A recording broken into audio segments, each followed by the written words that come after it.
అందరికీ నమస్కారం. మీనా కుమారి చదలవాడి. ఈరోజు వీడియోలో కుంభమేళ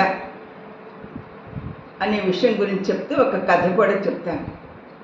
కుంభమేళ ఈ నెల 13 నుంచి ఫిబ్రవరి 26వ తారీఖు వరకు జరుగుతుంది.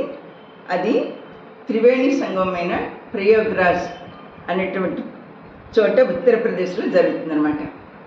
అయితే ఇప్పుడు కథ అని చెప్పాను కదా, మన విష్ణుమూర్తి వాహనమైన గరుడ పక్షి, ఆ గరుడ పక్షి తల్లి పేరు వినతి. అయితే ఆ గరుడ పక్షికి ఒక తినతల్లి కూడా ఉంది. ఆమె చాలా క్రూర బుద్ధి కలదన్నమాట. ఆమె పేరు ఆమెకు అసలు కద్రువ. ఆమె పుట్టిన సంతానము పాముల కుమారులుగా పుట్టారు. చాలా ఈర్ష్యపడేదన్నమాట ఈ గరుడ పక్షిని చూసి. అందుకని చెప్పి అతని తల్లి అంటే తన సబతి అయిన వినతిని బానిసరాల్లాగా చూస్తూ ఉంటుందన్నమాట. అప్పుడు తన బానిసత్వం పోగొట్టాలంటే నా కుమారులకి నువ్వు దేవలోకం నుంచి అమృతం తీసుకురా అని గరుడ పక్షి చెప్తుంది.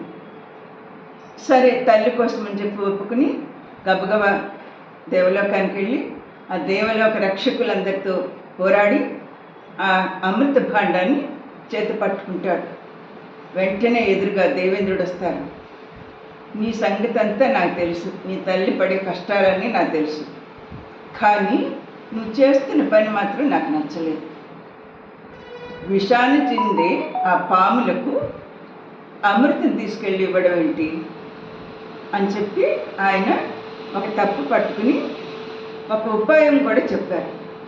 సరే నీ అవసరానికి తీసుకువెళ్ళు, కానీ నేను ఒక గరిక ఇస్తాను.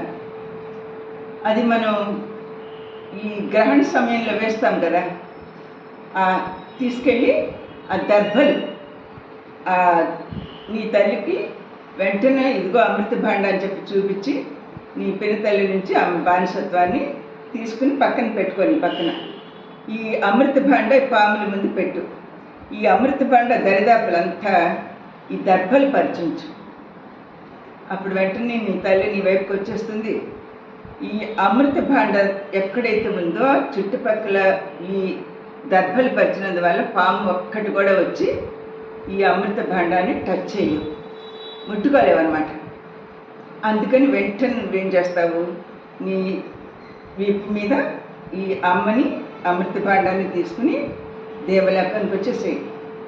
అప్పుడు నువ్వు నీ పినతల్లి కోరిక తీర్చినట్టు ఉంటుంది, నీ తల్లి బానిసత్వము తీరినట్టు ఉంటుంది అని సలహా చెప్తారు. ఆ సలహా బాగా నచ్చింది, అలాగే చేస్తున్నాడు.